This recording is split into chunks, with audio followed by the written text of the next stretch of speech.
Hi, എൻ്റെ പേര് വിഭ. ഞാൻ എജുപോർട്ടിലെ JEE റിപ്പീറ്റർ സ്റ്റുഡൻ്റ് ആണ്. നമ്മളിവിടെ വന്നിട്ട് 7 months പ്ലസ് ആയി. പോർഷൻസ് എല്ലാം നവംബർ ആകുമ്പോഴേക്കും കഴിഞ്ഞു. അത് കഴിഞ്ഞ് നമ്മൾ റിവിഷൻസ് ഒക്കെ നടന്നുകൊണ്ടിരിക്കുക. ഇനിയിപ്പോൾ ജാനുവരിയിൽ ഫസ്റ്റ് സെഷൻ എക്സാം വരായി. ഇപ്പോൾ എല്ലാവരും ഫൈനൽ പ്രിപ്പറേഷൻ്റെ ഫൈനൽ എക്സാം ചൂടിലാണ്. ഞാൻ എജുപോർട്ട് ചൂസ് ചെയ്യാനുള്ള കാരണം എന്ന് പറഞ്ഞാൽ +1 +2 ക്ലാസ് എല്ലാം കണ്ടു നോക്കി എനിക്കിത് വർക്ക് ആവും തോന്നിയതുകൊണ്ട് തന്നെയാണ് ഇവിടെ ചൂസ് ചെയ്തത്. ആൻഡ് ഇവിടെ വന്നിട്ടായാലും സാറുമാരായാലും IITയിലും NITയിലൊക്കെ സാറുമാർ, അപ്പോൾ അവർക്ക് നമ്മളായിട്ട് കൂടുതൽ കണക്ട് ആവാൻ പറ്റാറുണ്ട്. നമ്മുടെ സിറ്റുവേഷൻ എന്താണെന്ന് മനസ്സിലാക്കി നമ്മളെ ഗൈഡ് ചെയ്യാൻ പറ്റാറുണ്ട്.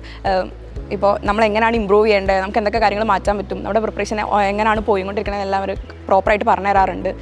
അതുപോലെ തന്നെ എല്ലാ കാര്യങ്ങളായാലും പിയർ ഗ്രൂപ്പ് ആയാലും ഭയങ്കര അടിപൊളിയാണ്. നമുക്ക് എന്തെങ്കിലും ഡൗട്ട് ഉണ്ടെങ്കിൽ നമ്മുടെ സെയിം വേവ് ലെങ്ത്തുള്ള ആൾക്കാരാകുമ്പോൾ നമുക്കെല്ലാം ചോദിക്കാൻ പറ്റും, നമുക്ക് കൂടുതൽ ഇമ്പ്രൂവ് ആവാൻ പറ്റാറുണ്ട്. ഓഫ്ലൈൻ എടുത്തതിൻ്റെ ഏറ്റവും വലിയ ഗുണമായിട്ട് എനിക്ക് തോന്നാറുള്ളത് നല്ല ഫ്രണ്ട്സ് സർക്കിൾ തന്നെയാണ്. കാരണം ഓൺലൈൻ ആണെങ്കിൽ നമുക്ക് ഇത്രയും അപ്രോച്ചബിൾ ആയിട്ട് ആരെയും കിട്ടില്ലല്ലോ. ഇവിടെ ആണെങ്കിൽ ഫ്രണ്ട്സ് ആയാലും സാറുമാരായാലും ഒക്കെ നല്ല അപ്രോച്ചബിൾ ആണ്. നമ്മുടെ എല്ലാ ഡൗട്ട്സും ക്ലിയർ ചെയ്യണം, നമ്മളും കൂടി നന്നാവണം എന്ന് വിചാരിക്കുന്നുണ്ട്. അപ്പോൾ നിങ്ങളെല്ലാവരും അറിഞ്ഞാണല്ലോ ഈ വരുന്ന സൺഡേ എജുപോർട്ടിൻ്റെ ESAT എക്സാം നടക്കാൻ പോവാണ്. നിങ്ങളുടെ ഡ്രീം കോളേജിലേക്കും നിങ്ങളുടെ ഡ്രീം ലൈഫിലേക്കും ലീഡ് ചെയ്യുന്ന ഒരു അടിപൊളി സ്റ്റെപ്പിംഗ് സ്റ്റോൺ ആയിരിക്കും ഇത്.